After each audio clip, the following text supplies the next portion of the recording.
pertemuan terakhir mereka 2 hari lalu di depan gedung apartemen dan kejadian dalam mobil.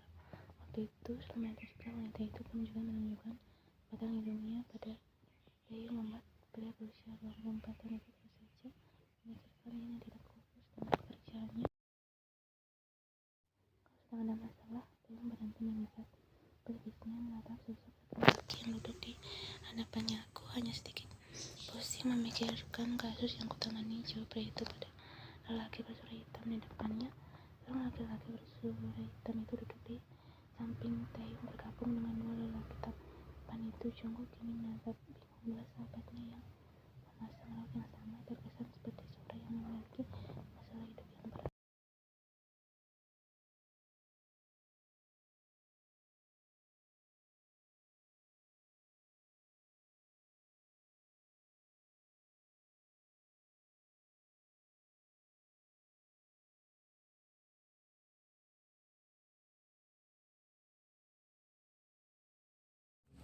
Kim Taeyong kini menoleh ke kanan, mendapati wajah di mana Jimin duduk. Lalu tanyanya dengan kedua alis yang menyatu. "Apa?" teriakan pria berambut blonde terang itu menggema di dalam restoran yang tawar pengunjung. Bahkan lelaki itu berdiri dari duduknya, saking terkejutnya dengan apa yang baru saja sahabatnya katakan. "Kau nantilah, Jimin, dasar begitu mudahnya kau menerima perjuangan itu. Lalu bagaimana dengan Ana?" Kesal Taeyong kembali duduk dan mengusap wajahnya kasar. Jimin ikut kesal dengan lelaki yang duduk berhadapan dengannya. "Bagaimana apanya? Kau bilang Ana akan menikah. Kau mau aku merebut wanita itu dari calon suaminya, begitu?" Taeyong menghembuskan nafasnya kasar. "Bukan begitu maksudku. Tidak bisakah kau berjuang sedikit lagi?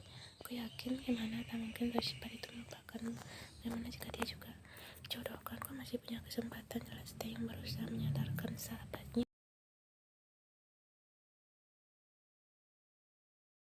Jimin menggeleng, "Biarlah semuanya menjadi masa lalu, Taeyong. Aku akan melupakan Ana dan menerima perjodohan itu. Lagi pula aku tidak punya pilihan lain selain menerimanya. Nenek sangat ingin melihatku menikah di akhir usianya," jawab Jimin. Jungkook memutar bola matanya malas. "Memangnya kau tahu akhir usia nenekmu sampai kapan?" Ketusnya membuat Jimin terdiam. "Kau manusia terbodoh yang pernah aku kenal," ketus Taeyong lagi.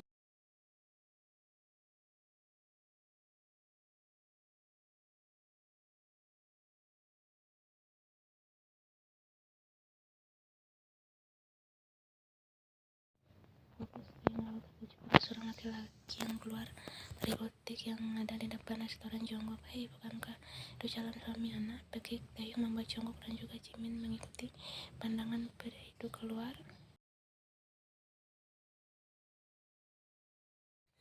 Jimin dan Jungkook mengikuti arah pandang Taeyong. Jimin mengernyit Jungguman Jungkook yang masih dapat didengar oleh 2 sahabatnya.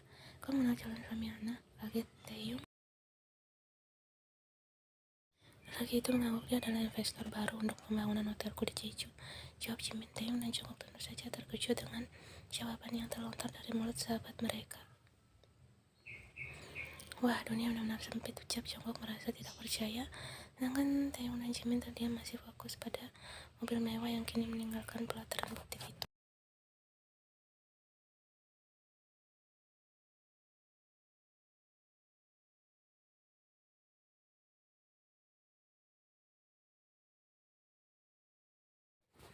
"Wah, aku benar-benar lelah. Rasanya ingin berhenti saja dan dari pekerjaanku." Sosok pria yang mengenakan kemeja berwarna putih dipadukan celana kain hitam itu duduk dan menyandarkan kepalanya di pundak Jungkook. "Kami saucian," pria itu menegakkan tubuhnya menyadari sesuatu. "Apa yang terjadi pada kalian?" tanyanya, bingung menatap satu persatu sahabatnya yang hanya diam. Jungkook menatap Jin. "Dia dijodohkan," tunjuk Jungkook pada Jimin, "dan calon suami Ana baru saja pergi dari butik itu." Pria itu mengarahkan telunjuknya ke butik yang ada di depan restoran.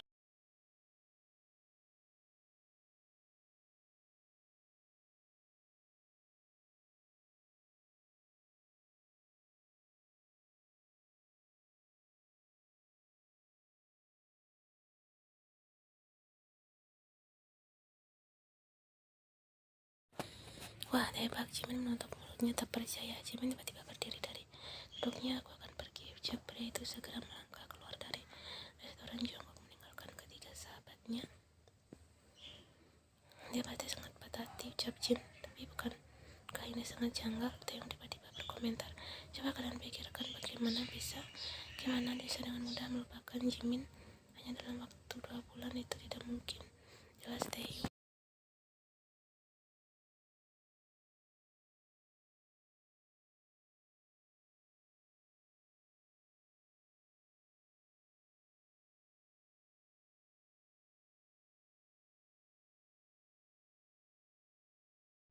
Mereka berpikir keras, kemudian dia mengumpat.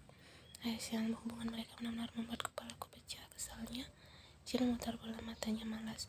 Ya, biarkan Jimin mengurus kehidupan cintanya sendiri. Kau lebih baik menyelesaikan kisah asmaramu yang bahkan lebih rumit dari Jimin, sindir pria itu. Taeyong menangis kesal mendengar penuturan sahabat sekaligus sepupunya tersebut. Itulah sebabnya aku memilih untuk tidak jatuh cinta, apalagi menikah. Cinta itu hanya akan menguras hati, tenaga, dan pikiran, benar-benar bisa membuat hidup berantakan terletak jomblo. Kalau itu aku juga akan pergi. Taeyong berdiri membuat Jin dan Jungkook menatap lelaki itu. Kau mau kemana? Tanya Jin. Menyelesaikan masalah percintaanku. Kau puas? Atau seperti itu. Kemudian pergi keluar dari restoran, meninggalkan Jin dan Jungkook.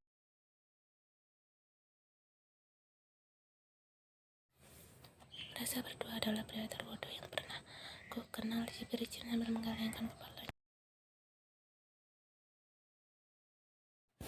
Pintu ruangan yang terbuka, sosok sekretaris pribadi wanita itu yang bernama Mina masuk lalu membungkuk hormat pada sang atasan.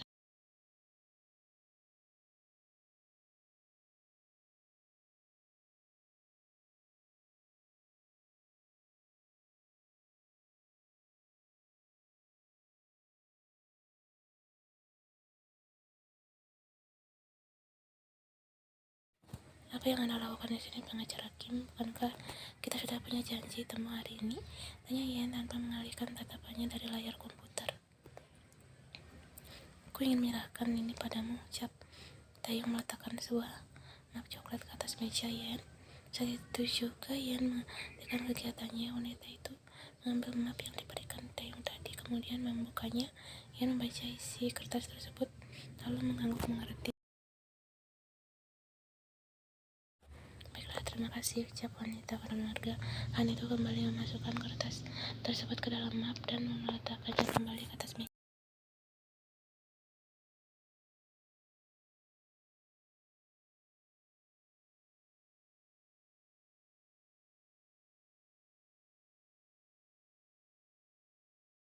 Dan tadinya beberapa saat, pria itu kemudian membuka suaranya. Lalu, kau sedang menghindariku? Tanyanya. Itu juga Yan memandang Taeyong. Menghindarimu? Tanya Yan dengan kedua keningnya terangkat. Iya, kau menghindariku selama 2 hari ini.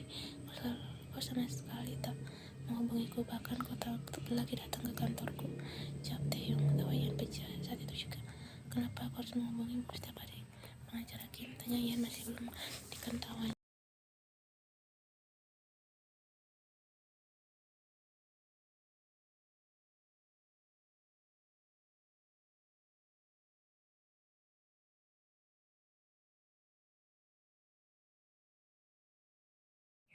Bukankah kau juga menganggapnya demikian? Lalu kenapa aku harus menghubungimu dan terus datang ke kantormu? Tanya Yan. Aku juga punya banyak pekerjaan di kantorku, lanjut wanita itu. Taeyong terdiam. Pria itu mengepalkan tangannya dengan kuat. Rahangnya mengeras tanda jika pria itu sedang menahan emosinya. Tanpa mengucapkan satu kata pun, pria itu berbalik dan melangkah keluar dari ruangan Yan. Setelah Taeyong keluar, Yan melempar map yang pria itu berikan dengan keras ke atas meja. Wanita itu meremas rambutnya dan menggigit bibir bawahnya dengan kuat.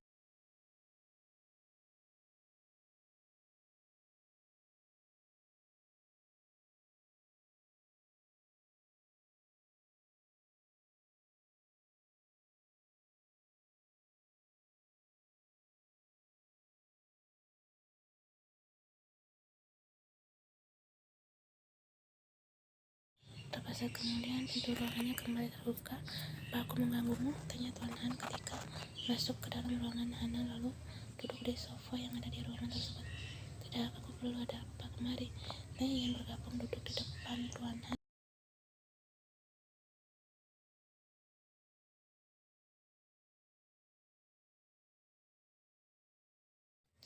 Malam ini keluarga kita akan malam bersama keluarga besar Kim untuk membahas pernikahan bersama pengacara Kim di rumah mereka. Ucap Tuan Han. Ian mengangguk sebagai jawaban. Kudengar dari Tuan Kim jika kau sudah bertemu dengan Nyonya Kim. Apa itu benar? Tanya Tuan Han. Iya.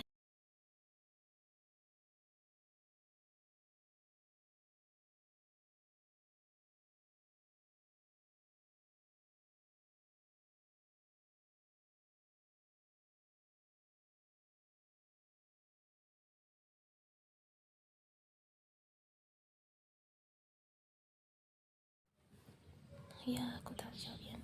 Kalau begitu aku akan pergi. Tuan Han kemudian berdiri. Ian ikut berdiri lalu mengantar pria itu sampai ke depan pintu ruangannya. Siang berganti malam. Ian menatap pantulan dirinya dari cermin. Pria itu tersenyum bangga melihat wajah serta penampilannya yang sempurna.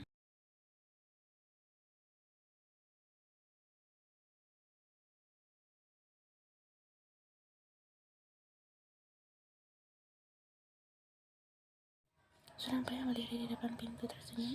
Lelaki itu terperangah ketika melihat penampilan Ian yang begitu cantik dengan gaun hitam yang membaluti tubuh rampingnya.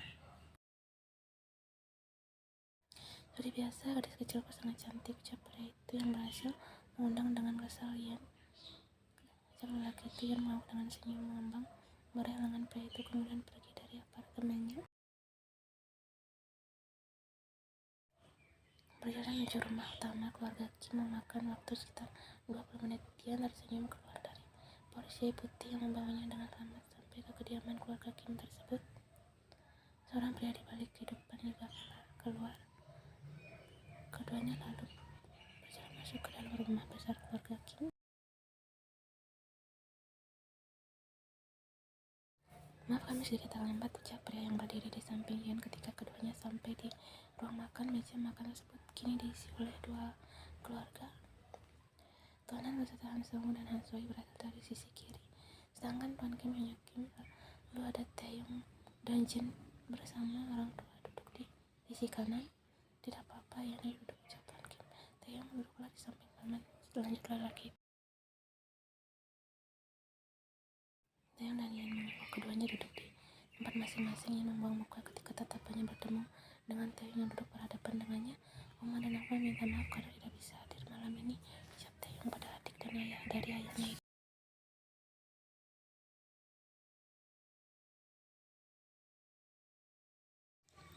Ayahmu sudah memberitahu paman jika mereka ada urusan bisnis alam dan bicara Tuan Kim. Kalian datang bersama. Nyonya Kim membuka suara membuat tatapan Ian akhirnya bertemu dengan wanita yang terakhir kali berhasil membuat mentalnya jatuh itu.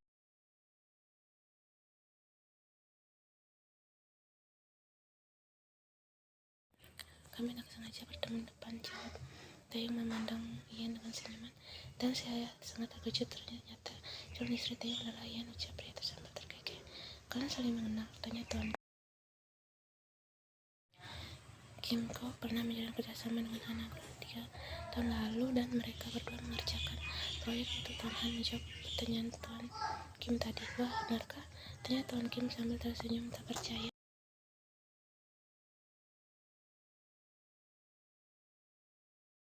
Ya Tuan, bahkan saat itu juga ada sampai rumor menyebar jika mereka bekerja untuk sanggup membuat sisi meja itu menjadi hening. Han Soi yang duduk di samping pria itu mencoba bingung saudaranya yang membuat sono.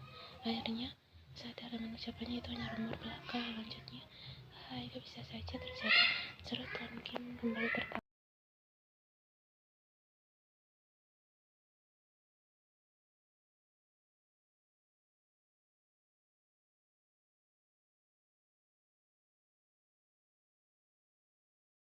Oh iya, kami ingin bercepat pernikahan kalian di awal bulan depan. Tuan Kim kembali mengangkat suara. Jadi mereka bisa memiliki hari yang akan harus benar-benar bangun dari fokus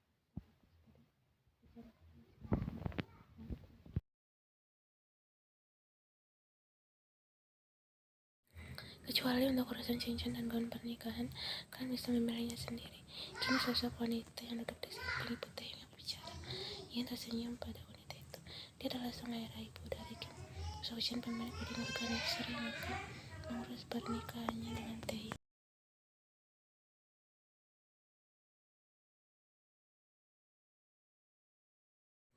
Ia berdekatan kontak yang dengan pria yang dari tadi tidak pernah